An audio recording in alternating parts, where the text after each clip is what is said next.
Nuova seduta di Consiglio regionale a Palazzo Ferrofini. Tra i punti all'ordine del giorno la questione alloggi Ater. Prende la parola il presidente di regione.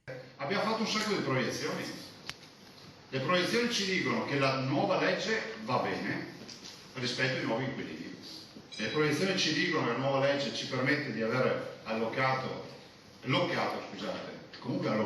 famiglie, sono 400 famiglie, a un canone medio di 77 euro, e che vuol dire che stiamo utilizzando famiglie che non hanno soldi per pagarsi un affitto. Nelle anticipazioni del numero 1 in regione di seguito ai correttivi che verranno attuati dopo le tante polemiche e mobilitazioni di inquilini e sindacati. Venire incontro alle famiglie con anziani, agli anziani e alle categorie in difficoltà, nel quale prevediamo degli aggiustamenti, ad esempio rispetto al reddito d'uscita, piuttosto che ad abbattimenti rispetto ai risparmi, perché oggettivamente un pensionato che vive da solo, che ha 50.000 euro e ha oltre 65 anni, qualche correttivo l'abbiamo inserito per gli over 65 in maniera tale che anche i piccoli risparmi che hanno fatto di una vita pesino di meno di quello che pesano oggi sull'attuale legge. Resta il fatto però che i furbetti siano già stati stanati. Vi annuncio già che comunque ci saranno dei cittadini che dovranno lasciare libere le case popolari perché non hanno titolo per i soldi che hanno in banca e per i redditi che hanno di restarci dentro. Se qualcuno vuole fare la crociata la fa, ma mette pubblicamente i nomi. Quindi il punto sul bilancio e le voci sulla sanità e le lacune dei medici in organico. Il prossimo impegno, dice il presidente Zaia, sarà quello di assumere 500 medici specializzandi, di cui 320 per il pronto soccorso. E ancora gli aiuti alle famiglie in difficoltà riguardo agli asili. 31 milioni agli asili per 3 anni. Avviare un risarcimento per la montagna veneta riguardo alle ricadute sul bilancio 2020 della tempesta Vaia. Zaia ha affermato che sono stati aperti oltre 1000 cantieri. È stato venduto quasi il 94% del legname schiantato. 20 milioni per il rischio idrogeologico, quello che dicevo prima rispetto a Vaia, rispetto a tutto quello che dobbiamo fare ancora per l'ambiente. Stiamo facendo sempre poco perché ci vorrebbero. Quando io ho avuto il guaio dell'alluvione 2010, che ha alluvionato 223 comuni con 10.040 famiglie e imprese, ho scoperto che da 80 anni in Veneto non si facevano più opere idrauliche e quindi noi stiamo recuperando tutto quel tempo perso. Allora, buonasera, ben ritrovati con 20 e 10, le grandi manovre, cioè le manovre di bilancio, insomma, di cui parliamo da molti giorni per quanto riguarda il governo, quindi Roma, tutto quello che è il comparto delle polemiche degli ultimi giorni, sterilizzata l'IVA, 3 miliardi di riduzione del cuneo fiscale, cioè portando a guadagnare qualche soldino in più ai dipendenti, ma da metà dell'anno prossimo 40 euro al mese, sapete questo dato, ma le polemiche legate alla plastic tax, eccetera, eccetera, alla manovra di bilancio che invece la Regione ha presentato nelle scorse ore. Ci sono anche 20 milioni di euro per la riduzione del rischio idrogeologico nella nostra Regione, a pochi giorni dall'anniversario di Vaia, e a proposito grazie davvero al pubblico di Antena 3 perché ha avuto un successo straordinario il documentario della nostra redazione. Quindi le due manovre a confronto. Oggi il governatore era in aula e ha ricordato anche gli aggiustamenti come previsto e applicati sulla riforma dell'Ater e quindi dei criteri per ambire a un appartamento. Buonasera, ben trovato Giovanni Zorzi, segretario provinciale a Treviso per il Partito Democratico. Buonasera a tutti. E Gianangelo Boff per la Lega, invece commissario a Treviso. Buonasera. Avete letto, visto qualcosa? Partiamo dalla Regione. Dei numeri, adesso ce ne sono anche 31 milioni, avete sentito, per quanto riguarda scuole materne e asili nido. Poi c'è la polemica sulla legge al referendum, dopo vi faccio vedere il servizio con quel voto mancante di un leghista per la cosiddetta riforma Salvini, mettiamola così, ma poi ci arriviamo. Cosa si aspetta? Quali sono le forze in campo che avete messo nell'opposizione a questa legge di bilancio? Osservazioni? Cosa dice?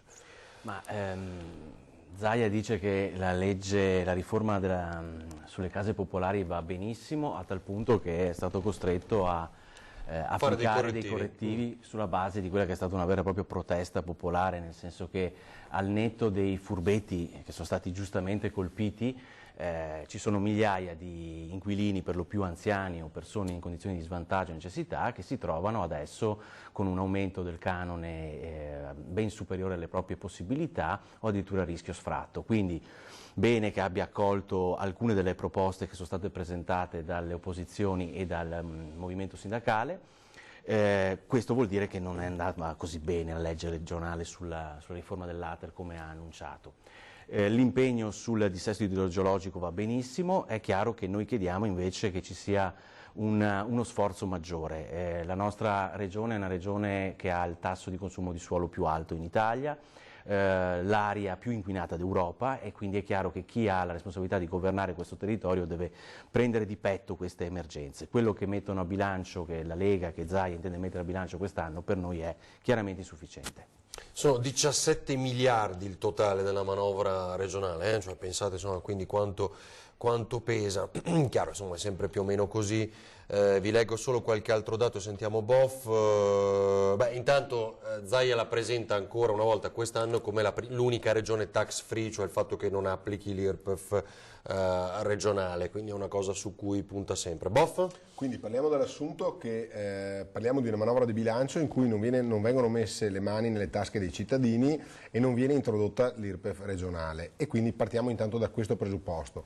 Per parlare poi della riforma ATER, dove in realtà tutti lo sapevamo e lo si diceva da anni che moltissime persone usufruivano dei benefici derivanti dalle case popolari e magari non dimostravano nemmeno di averne diritto, in quanto che a volte si vedevano le auto parcheggiate fuori dalle case popolari che proprio non corrispondevano allo standard di chi aveva bisogno di una casa popolare. Quindi questa legge è andata un po' anche incontro a quelle che sono sempre state le proteste fatte negli anni anche dal mondo della sinistra, proprio per una questione di equità sociale, perché se parliamo di aiuti sociali, gli aiuti sociali devono andare alle persone che realmente ne hanno bisogno. Chiunque usufruisca di benefici sociali non avendone diritto li sottrae a chi veramente ha bisogno. La legge era stata fatta bene, ovviamente la legge poi va applicata e giustamente c'è anche la coscienza da parte della Regione di vedere poi nella sua applicazione, soprattutto nei primi periodi dell'applicazione, che vi possono essere dei correttivi e delle modifiche che sono stati recepiti. Se poi parliamo logicamente di consistenza patrimoniale delle persone che vivono all'interno delle case popolari, che magari hanno poi depositi bancari che sono ben capienti, eccetera, capiamo che bisogna assestare, fra virgolette, una legge sulla base anche poi dell'impatto che ha sul territorio, ma la legge già inizialmente era tarata per andare incontro a chi esclusivamente ne aveva bisogno, perché logicamente le esigenze sociali sono molte, se cominciamo a disperdere in tanti rivoli quelle che sono le risorse non ce la facciamo dice più. Boff colpisce i furbetti di base, no? Sì, Comincia da quello e poi è chiaro che ci sono degli aggiustamenti. Sono d'accordo su questo, sono d'accordo anche sul fatto che era da 20 anni, era dal 1996, che mancava una legge per riformare tutto il settore dell'edilizia popolare. Detto questo, al di là dei contenuti del merito, è anche da valutare attentamente come è stata calata questa legge, nel senso che abbiamo riscontrato nei vari comuni di fatto una disinformazione, una mancanza di informazione, tant'è vero che avevamo persone anziane per lo più che si trovavano in difficoltà nel ricevere bollettini con aumento del proprio canone. Questo è stato scaricato di fatto sui sindacati, è stato scaricato sulle ATER da poco ripristinate dopo anni di commissariamento, quindi anche nel modo di avvicinarsi all'applicazione di questa legge ci sarebbe molto da dire. Oltretutto parliamo di una legge approvata nel 2017 che è entrata in vigore quest'anno con il regolamento attuativo, quindi tempo per poter preparare il terreno c'era. Ricordo intanto che per quanto riguarda i patronati e i sindacati, godono di finanziamenti pubblici proprio in virtù del fatto che devono assistere i cittadini rispetto agli adempimenti, e anche nel caso a questi adempimenti, essendo appunto introdotta una legge che mancava da anni, e quindi è giusto che anche i sindacati siano adoperati per risolvere le questioni legate più che altro a alcuni cambiamenti che logicamente andavano fatti. Sul tema iniziale abbiamo parlato anche del dissesto idrogeologico. Io l'ho vissuto anche sulla mia pelle da sindaco, e devo dire che negli anni in cui sono stato sindaco non ho mai visto la Regione intervenire così tempestivamente e in maniera molto consistente nonostante tutti i tagli che vengono applicati da Roma sulla sanità eccetera, attraverso l'efficienza della macchina amministrativa si è riusciti a impiegare moltissime risorse su quello che è il dissesto idrogeologico. Ricordiamo le tante casse di espansione che sono state realizzate, tutte piano, quelle opere, un grande piano sì. Marshall per il territorio del Veneto che la Regione ha in parte attuato, sta attuando.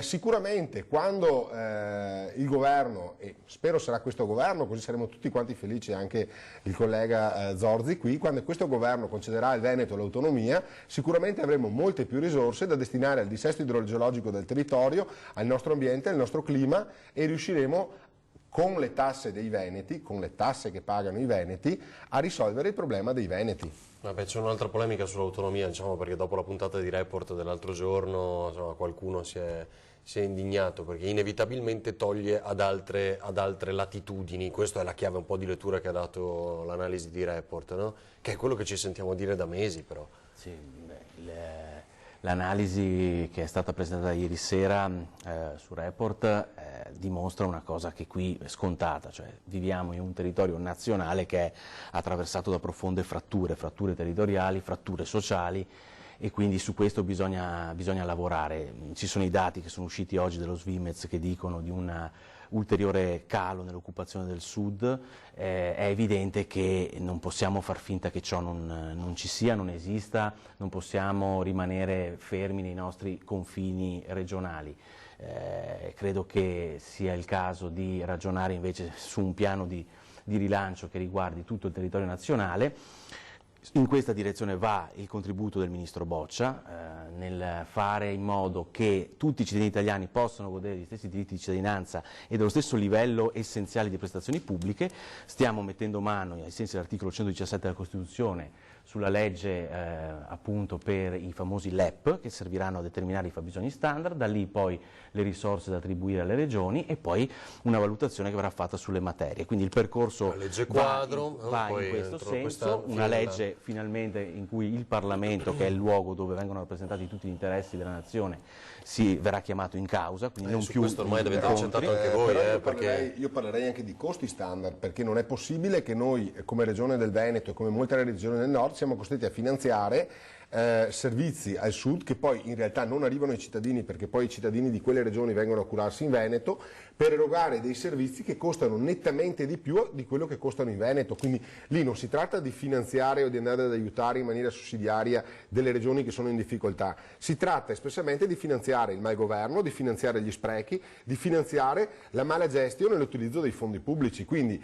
benissimo la sussidiarietà, siamo un paese, un bellissimo paese che è l'Italia, è giusto che chi ha un po' di più possa aiutare chi ha un po' di meno, ma se chi ha un po' di meno sperpera i denari in malaffare o in cattiva gestione delle risorse, ritengo che questi si debbano adeguare a degli standard che dimostrano efficienza, perché voglio dire la sanità in Veneto è sicuramente un modello a livello nazionale, pertanto se c'è da aiutare qualcuno non c'è sicuramente da aiutare il malaffare al Sud o da aiutare la mafia al Sud o da aiutare chi le risorse poi le impiega in altro modo, cioè che vadano realmente in base ai costi standard a finanziare i servizi negli ospedali, nelle scuole e nel servizio ai cittadini.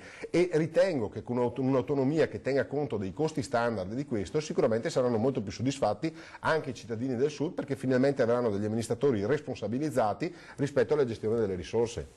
Allora, c'è la pubblicità, poi subito dopo voglio farvi vedere il caso del referendum, no? Il voto in regione sul proposta di indire questo referendum, richiesta di 5 regioni, poi in realtà poi l'hanno avanzata in 7, per cambiare la legge elettorale. Sapete che questa era un'idea lanciata da Salvini, c'è stata una corsa tra le regioni, diciamo leghiste in particolar modo, per arrivare prima, era il Veneto la prima, poi c'è stato il voto in aula nelle scorse ore. E al momento cruciale, definiamolo così, anche se ora diventa una questione tra le gulee, perché probabilmente può valere anche lo stesso passaggio in commissione prima, e poi anche se il voto a maggioranza si è espresso per il sì, ma non a maggioranza dei presenti di aula. Ecco, definiamola, la faccio un po' più facile possibile. Ora rivediamo questo e arriviamo anche alla manovra di governo, tra poco.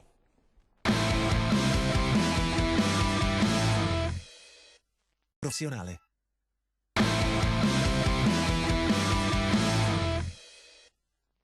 E polemica in regione per quel voto mancante. Un solo voto e a Palazzo Ferrofini non è passata la proposta di richiesta del referendum abrogativo, quel referendum voluto proprio dal leader del Carroccio, Matteo Salvini, per abolire la quota proporzionale e introdurre il sistema maggioritario. La maggioranza richiesta era di 26 voti favorevoli. La seduta si è conclusa con 25 sì, 14 no, 2 astenuti e un non votante.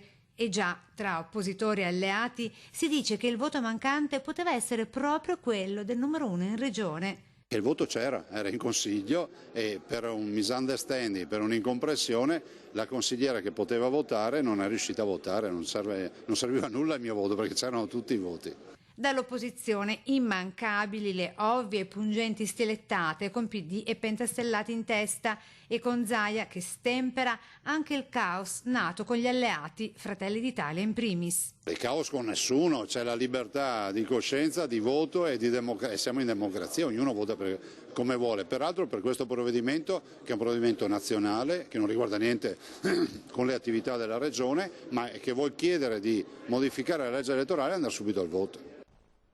Allora, fate attenzione, adesso poi non so se lo diranno loro, però quando c'è un'aula della rappresentanza democratica, questi sono anche giochini a volte per dimostrare il proprio peso, il proprio ruolo in una maggioranza, in un'opposizione, eccetera, eccetera. Quindi c'è anche questa lettura, dopodiché può capitare che al momento giusto proprio manchi il numero che avrebbe portato al passaggio senza problemi. Come la vede lei? Ma io dico anche una cosa, che ci vuole rispetto, Zaia giustamente faceva riferimento al rispetto per la democrazia e purtroppo in Italia, soprattutto per le massime espressioni di democrazia, c'è sempre poca considerazione da parte delle istituzioni.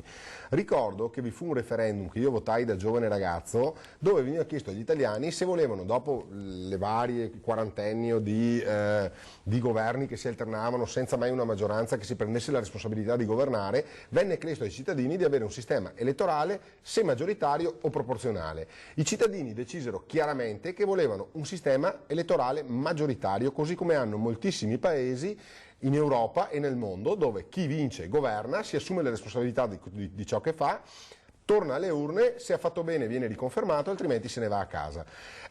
Questo referendum, e ricordo che costituzionalmente il referendum è la massima espressione della democrazia dittato dalla Costituzione, i palazzi del potere subito dopo fecero una legge maggioritaria con quota proporzionale che consentisse comunque di perseguitare ancora nei vari inciuci di palazzo. Quindi io dico, se c'è una legge, se i cittadini hanno chiesto una legge elettorale maggioritaria e oggi in Regione viene chiesto di togliere la quota proporzionale da una legge elettorale che è maggioritaria con quota proporzionale, è semplicemente un rispetto per la decisione dei cittadini italiani che con un referendum, che è la massima espressione di democrazia, hanno detto di volere un sistema elettorale maggioritario. Sono riusciti a ottenere comunque quella quota, lei dice, quindi anche questo, poi bisogna vedere che cosa succede di questo referendum, no? Se si va verso un maggioritario come vorrebbe Salvini, puro. Io dico che gli italiani hanno avuto un'occasione grossissima di arrivare ad un sistema politico, istituzionale, tale per cui alla sera del voto si sarebbe saputo in maniera chiara il vincitore. Ed è stata l'occasione del referendum costituzionale del 4 dicembre 2016. Diciamo, quello di Renzi, per essere chiari. Il referendum in cui si andava a votare una riforma della Costituzione, la parte seconda della Costituzione. Incardinato all'interno di quella riforma c'era la legge elettorale, il famoso Italicum, esatto, che aveva una quota di maggioritario importante ed era pensato proprio per quelle stesse istanze che sta sollevando Salvini oggi, cioè di avere un quadro chiaro andando verso appunto il maggioritario, come ricordava Boff, che è stato certificato nel famoso referendum di Segni del lontano 90 e qualcosa. Lì l'occasione è stata persa dagli italiani a causa di una propaganda scellerata che ha, anziché puntare sul merito del referendum, si è andati contro a quello che era la figura di Renzi. Fu lui stesso a fare anche questo errore. Assolutamente, dopodiché è ovvio che adesso scopriamo forze politiche che invece si dimostrano, si professano. Allora mettiamo così, è una questione di percentuali variabili negli anni, allora questo no, dopodiché viene dettato solo da questo. Oggi chi ha una quota di percentuale molto più pesante chiaramente spinge per il maggioritario rispetto agli altri. Certo, però adesso è anche vero e il mal di pancia di alleati della Lega in Regione lo dimostrano, che si è aperto un processo che sta andando verso di fatto la constatazione di una deriva proporzionale. Quest'estate abbiamo assistito alla nascita di una serie di partiti, anche a spese del Partito Democratico. Cioè i vari Renzi, le dice questi... Esiste una frammentazione della rappresentanza di cui bisogna prendere atto. Quindi per forza sarà con una quota paradossalmente più forte di proporzionale? No. Questo è anche previsto dalla Costituzione, tra l'altro, della rappresentanza proporzionale.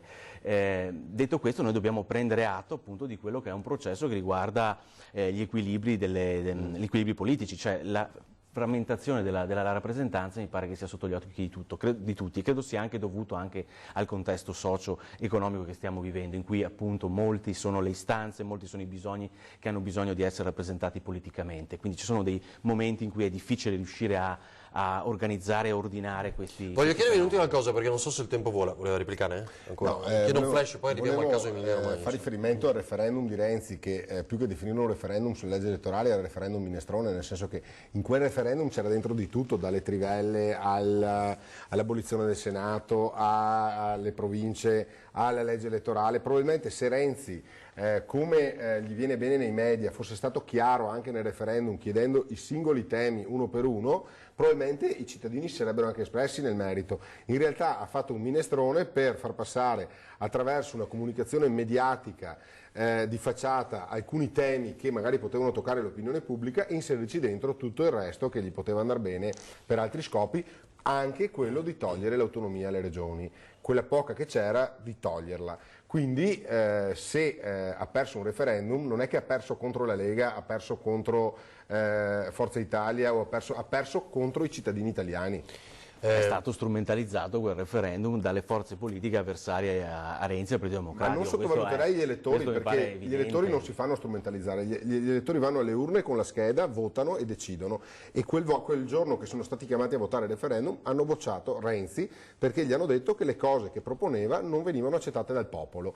Questa è espressione di democrazia, che poi mi si dica che gli elettori vengono tirati per la giacchetta sia dall'uno che dall'altro. Sicuramente la campagna referendaria l'ha fatta anche Renzi, ma probabilmente non è stato così convincente. E ha detto o io o niente, no? Cioè, ossia il referendum o niente, quello fu uno degli errori che... Ossia il referendum, oppure rimango comunque per i prossimi anni a far politica, tant'è che doveva sparire dalla scena politica italiana. Vabbè, in quel momento aveva detto di no. E ahimè anche per il PD c'è ancora. Vabbè, sì. Allora, a proposito, mancano pochi minuti, ma... adesso, Villetti, i sondaggi, ma insomma adesso è un po' troppo presto, però sul dopo Umbria e pre-Emilia Romagna, cioè lo scalino è quello, nel senso, è il giro di boa, come lo vogliamo definire. Se si perde anche l'Emilia Romagna, la regione rossa per antonomasia, se vogliamo insieme alla Toscana, che succede? Io non partirei dal presupposto se si perde. Credo che in Emilia Romagna possiamo contare sull'ottimo lavoro fatto da Bonaccini, su un forte radicamento delle forze progressiste e riformiste, su una cultura antifascista che in questo momento è più che mai indispensabile. Quindi vedo comunque la partita in Emilia Romagna una partita tutt'altro che chiusa, perché si dà quasi per scontato che Salvini abbia già messo le mani sulla regione Emilia Romagna. Non è così, quindi noi faremo la nostra insieme campagna. Insieme ai 5 Stelle, no? Io credo che in questo momento sia difficile, più che altro perché stiamo parlando di tattica, quando in questo momento è bene parlare di strategia. Questo riguarda l'Emilia Romagna, riguarda il Veneto, riguarda la Calabria, riguarda tutte le grandi appuntamenti elettorali. In questo momento è necessario mettere in campo una strategia di grande partecipazione, in cui far vedere che esistono forze della società, del territorio, che non si riconoscono nei messaggi, nelle parole d'ordine della Lega, di Salvini e di questa destra radicale. Questo è quello che dobbiamo fare. Poi su alleanze, tatticismi, ci sono le varie segreterie di partito, i coordinatori dei movimenti in Emilia Romagna che decideranno cosa fare. Ma su questo non c'è dubbio. Allora diamo un'analisi, una preanalisi. Allora, lei giustamente ha ricordato anche Bonaccini, governatore apprezzato, eccetera, in Emilia Romagna, però diventa un momento, allora scelga per lei l'ipotesi peggiore, a quel punto che cosa accade? Beh, è una competizione regionale, quindi ritengo che la questione... Si parla dell'Emilia Romagna, cioè... Si parla dell'Emilia Romagna, quindi ha anche un valore e un significato anche importante. Simbolico, sì. Io ritengo che non sia il caso di confondere i due piani. Se il governo fa bene, come mi auguro lo farà nei prossimi mesi... Lei dice a prescindere dall'Emilia Romagna deve andare dico molto semplicemente che se il governo fa bene anche nei territori... Io direi che abbiamo visto il risultato dell'Umbria, non mi risulta che l'Umbria fosse una regione storicamente di centrodestra, anzi una regione che era quasi un baluardo per il centro-sinistra o per la sinistra soprattutto, e mi sembra che i risultati in Umbria abbiano portato a un risultato diverso. Ora fare previsioni è difficile, la regione Emilia-Romagna sarà sicuramente una battaglia importante, e comunque non possiamo dire che le elezioni regionali che si stanno inanellando di una dopo l'altra e che di fatto passano per la stragrande maggioranza al centrodestra, mi viene difficile pensare che un Presidente della Repubblica che tenga alla tenuta democratica di un paese sia disposto ad accettare che intere votazioni regionali, cioè più di metà del paese in abbondanza, nelle votazioni recenti prenda una strada ben precisa e al governo ci sia la minoranza che governa. Cioè, una riflessione in termini politici, soprattutto con le responsabilità che ha un Presidente della Repubblica, vanno sicuramente fatte, perché logicamente non si può governare contro i cittadini. Anche Salvini ha detto là un ragionamento poi va fatto. Allora devo salutarvi, siamo già in chiusura, ora edizione flash del telegiornale del Veneto, poi la prima serata con lo sport. Grazie.